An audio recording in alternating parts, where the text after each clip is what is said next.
Hey friends! So today's video is going to be my favorite makeup of 2019, and I have a big old pile of things behind me. We're gonna talk about makeup products, some skincare, some hair care, but let's just get right into it because it's gonna be a real fucking long video. Okay, cool, yeah, let's go. Alright, palettes. Oh, I have a lot. Okay, so let's start with a couple of Anastasia palettes. The first one being the Subculture Palette. This palette, I don't remember if I got it this year or if I got it last year, but it made its way into my regular rotation, and I'm so glad I found it at Marshall's because it's so good. And when they reformulated it with this better formula with more things in it, it's good. It's great. I love this palette, and I am so sad that I didn't give it a chance the first time it came out, but I'm kind of glad that I waited because I don't know if I would have liked the original formula, but I love the Subculture palette. And I love like just the color on the outside too. This is the only one that doesn't look terrible because all the other ones that I have that are this kind of velvety stuff, they're just disgusting looking because this one's darker and it doesn't look as gross. So yes, I've loved the Subculture palette this year so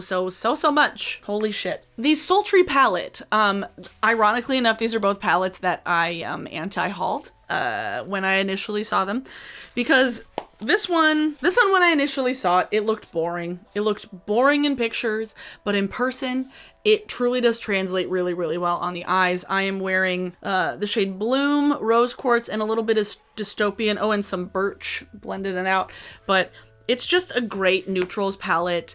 It has everything that I need for just a basic neutral look. I don't really need anything else specifically. If anything, like, I don't know, a different, like a more orangey matte, but this is more of like a cooler toned neutral pan anyway. And if I want a more orangey matte, I'll grab for Modern Renaissance. But I've really enjoyed this palette this year, and I'm glad that I got it because it's good. It's really good. I'm not mad about it.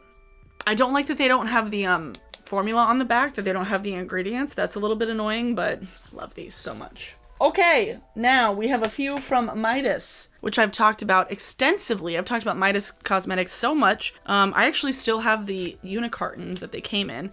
The Lemonade palette has been something that I used so much this summer. It's just a great everyday summery palette for me because I love yellow eyeshadow. Like, I love yellow eyeshadow, and this has all I would want in just a straight up yellow eyeshadow palette. And it's just like this one, this kind of more like buttery yellow, and then this more like light, and this one's even lighter, and then we have like a lime. It's just like they all look very similar on my fingers, but I swear they look different on the eyes. Yeah, it's just, you can kind of see that. Yeah, they're definitely different. It's a great palette and I love it. So I absolutely loved the Lemonade palette this year. I've used it in several videos, I'm pretty sure. I'll leave a link to a video in a card. And then the two quads that I got from the coffee collection, I absolutely love. I love quads. How many times have I said I love quads? I love quads. And this is the Decaf palette, and it's more of like a kind of reddy raspberry tones. This would be good to use for like a Gerard Way makeup look. And I just love how small they are. They're really compact, they're pretty, they're lightweight, and they're cardboard. So, and then the Macchiato, which is the green tea Macchiato palette, which is again just like a perfect everyday neutrals for me because these are tones that I gravitate towards all the time. And this with the Lemonade palette, ooh, nice little combo there. But I really liked these. They were like $12 a piece, so it's great value, and you're supporting a small business. Yay! The Sugar Pill Fun Size palette. I feel like I've talked about all of these palettes in my like indie gift guide this year. The Sugar Pill Fun Size palette, this is definitely a better true to color than when I talked about it recently in a video.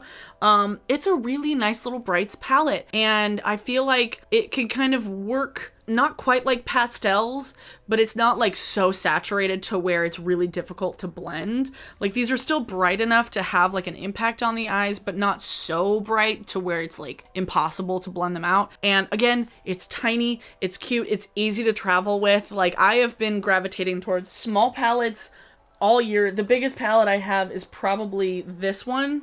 that I mean, I have other palettes that I've used, but like the biggest palette that I'm including in this video is this one. But this fun size palette is fun. It's fun size and it's fun.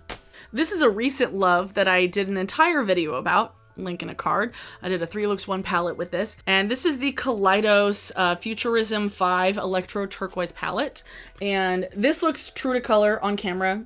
So if anybody's wondering, it's definitely a turquoise. It's not a green, it's not a blue, it's turquoise, and it's so beautiful. Like, this is such a beautiful palette. I want to get more from this brand as well, just because it's like, just carrying this around is such a pleasant thing because it's small, but it's different. It's in like a line instead of in like a square. And it's so unique. Like, it's so, like, I don't use that word a lot, but like this is so unique. Like, this color story is unique. The packaging is unique. I was stoked about this. I'm excited to see what this brand does. And this palette, when I got it, instant favorite. The last eyeshadow palette, I swear. We have the Feral palette from Menagerie Cosmetics. This is one that I don't travel with a lot because it is more fragile. It's beautiful. These mattes in here, this yellow, oh, let me just swatch the yellow. It's such a good yellow on the eyes. It's such a good yellow. Oh my God. Like, you can even see that. Like, it's so pretty. And then like the shimmers in here, there's only 2 in this version of it. I didn't get the 2 replacement shades, but the shimmers in here are, look at that Christmas color story. Look at that. These are absolutely gorgeous, and I love this palette. I love the formula. It's nice. The mirror is good. It's a good like weighty palette too, because it does have those like magnetic things in there, and so it doesn't feel cheap. I don't know. I really loved using it this year, especially when I was just at home playing with makeup. It's pretty, and it makes me happy when I open it up, and I don't know. I like it. I like it a lot. Am I gonna talk about all the highlighters I got this year? Maybe. Maybe not. I don't know. Yeah, actually I am. The Give Me Glow Luminous Highlighter in Halo. Y'all know about this. This is the most blinding highlight I own. And it's so bright. It's so bright. It is intense. And if you like intense highlights, Give Me Glow has intense highlights. Enough said. Probably the highlighter I used the most this year, though, was this quad from Clionadh Cosmetics. And this is quite messy because the packaging, it smudges, like the color kind of just like stays on it at times. But like Fuse and Electrocute, I have used so much this year.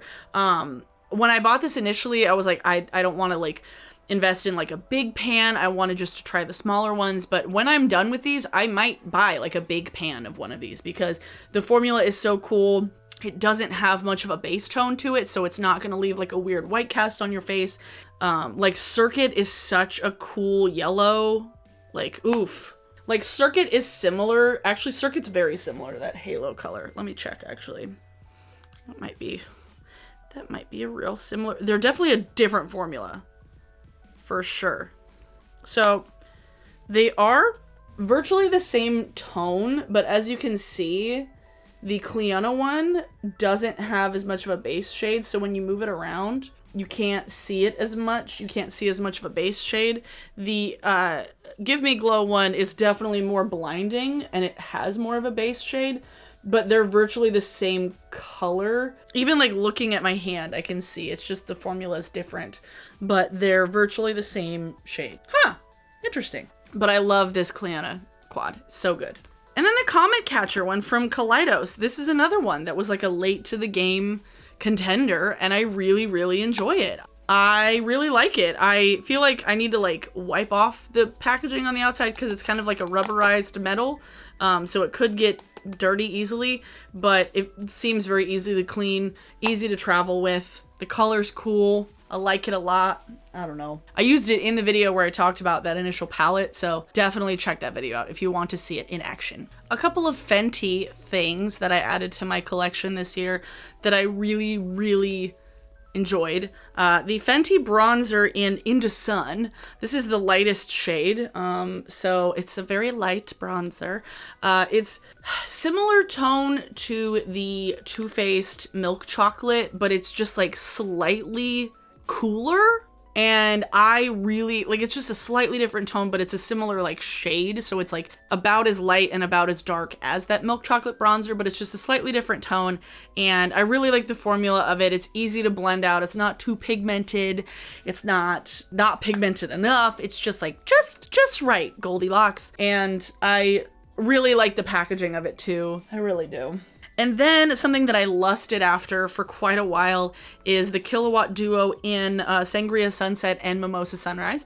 And it's just beautiful. I need to use this winter. It was definitely more of a summery product that I was using, and I would use both of these on my eyes, on my cheeks, and it's just a beautiful duo. Oh, I love it. This is great for like all over the face blush looks if you like that. And again, like a beautiful highlight palette for people with deep skin. Holy shit, this would be gorgeous. Like, I'm just swatching like mad today.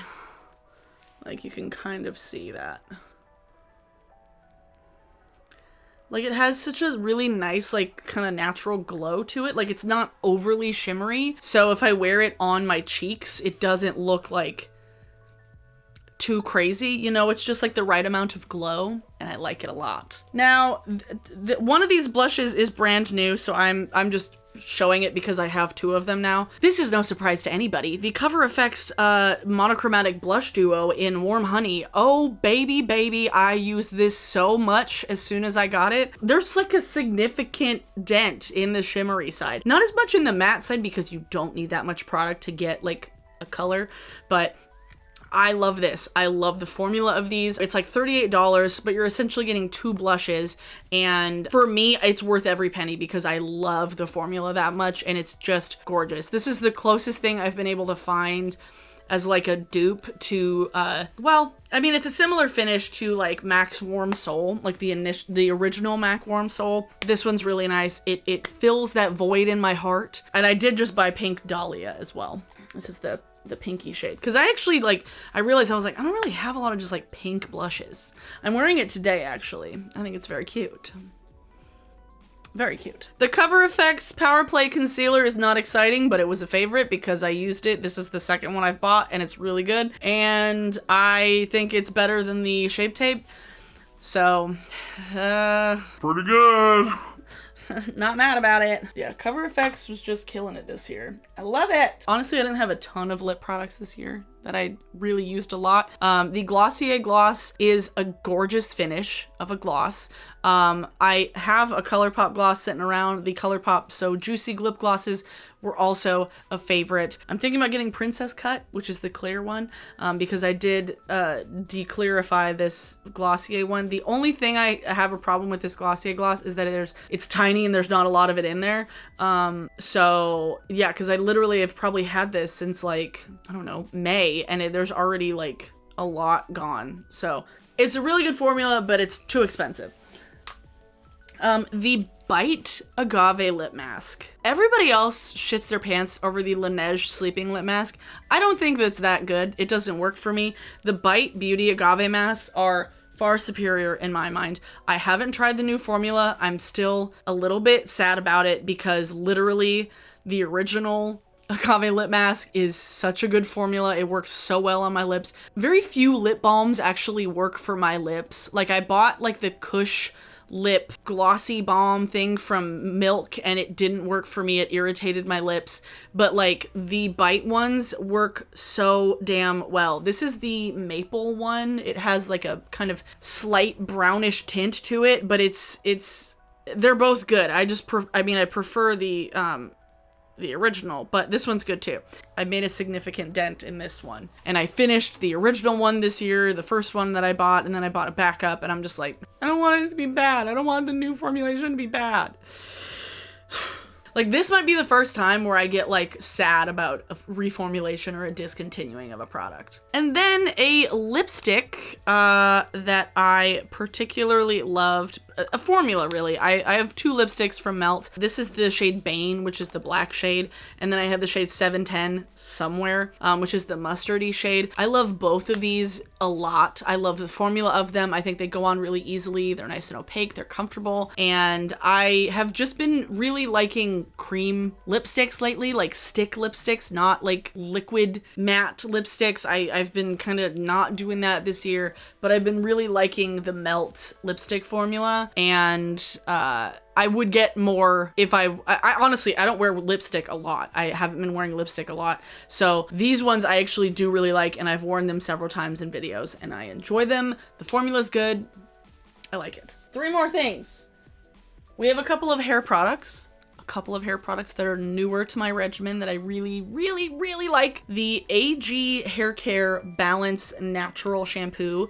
This is an apple cider vinegar sulfate-free shampoo that I've been using since I did this to my hair, and it's so nice. Like, I had tried another sulfate-free shampoo before this, and I absolutely couldn't stand it. It made my hair feel gross. It made me feel like I had a lot of buildup on my scalp because there was a silicone in it, and like, stop. But this one is also silicone free, so it feels clean. It feels clean. It smells really nice.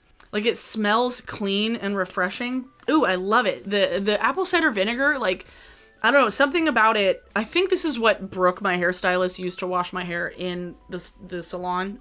Correct me if I'm wrong in the comments, Brooke. I have no idea.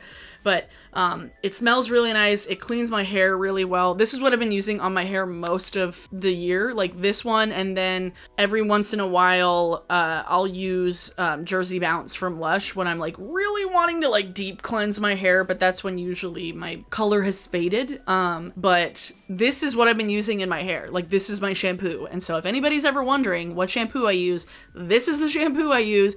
But I only wash my hair like once a week. And this works. And then the conditioner that I have recently fallen in love with is the Lush Candy Rain conditioner. And this one, it's very sweet. So if you're not a fan of sweet smells, you probably won't like this. But once you do wash it out, it's not like it stays in your hair. But in the shower, it's quite strong. That's the only thing, is that I wish it wasn't so strong in scent. But literally the first ingredients, there's water, cashew cream, Brazil nut milk, coconut cream, macadamia nut milk, and extra virgin coconut oil, macadamia nut oil, Brazil nut oil, rainwater, bushu oil, tonka, coconut, and bushu and almond is the scent. It's, like I said, it's strong, but the formula of it, it's so nice. This, I think, might be, like, as far as like how it makes my hair feel, like my favorite Lush conditioner I've ever tried, because I've tried a lot of the other ones. The only one I haven't used is Veganese because I knew it wasn't heavy enough for my hair. But I've tried Retread, I've tried American Cream, I've tried Happy Happy Joy Joy, I've tried Jungle, I've tried so many goddamn Lush conditioners. This one takes the cake though. It's very good, and it works for a lot of different hair types, because it works for my sister who has very fine hair, and it works for my friend Ariel who has thick, straight Asian hair. Definitely check it out if you have not liked Lush conditioners in the past. Try a sample of it, see if you like it. I like it. And then the last thing we're going to talk about, as far as like a new product that has made its way into my life this year, the Pharmacy Honey Potion Renewing Antioxidant Hydration Mask. This product is so lovely. I love skincare. As you all know, I love skincare. I love buying skincare. I love trying skincare that I know is going to work. Like, I love finding things that work for my face because I have sensitive skin, and this works for my face, and I'm so happy about it because I love honey. Like, I love putting honey on my face. My face loves honey. I have not been able to find something that makes my face feel the same way that honey does, and this does it for me. It's warming. It's really great on those days when you're like, I feel gross, I feel tired, I have a cold. This just like stimulates your face, it stimulates your blood flow, and it smells good and it feels good, and it doesn't taste terrible if it gets in your mouth, which is nice. And I am glad I ended up buying this. This is the smaller size, and it's still pretty large. Like, this one I believe was $38, so it's not cheap by any means, but you don't need a lot of it, and I've used it quite a few times. See if the lid will come off. No, I've used it quite a few times, and there's still like a lot of product left in here. So, and I just love the packaging of it too. Like, this little magnetic lid that you can just like attach this to it, so this little spatula never gets lost because it's always stuck to the lid because it's magnetized. And I just love it. I haven't tried anything else from Pharmacy, but I mean, I'm not opposed to it. So if you see any Pharmacy things make their way into my collection next year, don't be surprised. But I really, really like this. And the packaging is beautiful. Like, I appreciate that it's glass as well, because while glass is more expensive, it's better for the environment. And it feels nicer. I love it. Okay. Is that everything? That might be everything. All the makeup things that are new. Like, obviously there's things that I've used up a lot this year that like are like favorites, but like they're not new. They're like, oh yeah, my BareMinerals foundation. It's the same foundation I've been using for like 3 years. My Dream Cream body lotion. It's the same body lotion I've been using for 7 or 8 years. So these are things that are like new to me in 2019. So if you like this video, give it a thumbs up. If you're new here, hit the subscribe button. Thank you so much for watching. Thanks so much to my patrons. Y'all are great. Y'all are super fantastic. I appreciate you so much. Today's song of the day. Let's get it together. What was that? I don't know what that was. I don't need home security. Oh, Christmas songs. Okay. This is gonna be after Christmas. Today's song of the day is Kiss Me at Midnight from NSYNC, because I'm filming this before Christmas, but I'm pretty sure this is going to be posted after Christmas. So it's not necessarily a Christmas song, it's the New Year's Eve song. So check it out. I love it. If you haven't heard the song, like, go have some nostalgic feels about NSYNC. Fucking love NSYNC. I was an NSYNC bitch. I was not a Backstreet Boys bitch. But honestly, like, the NSYNC Christmas CD is one of the first CDs I ever owned as a child, so I love it. I might still have it somewhere. So, yeah, song of the day is Kiss Me at Midnight by NSYNC. You're welcome. So, okay. So thanks for watching, everybody, and I will see you tomorrow. Okay, bye!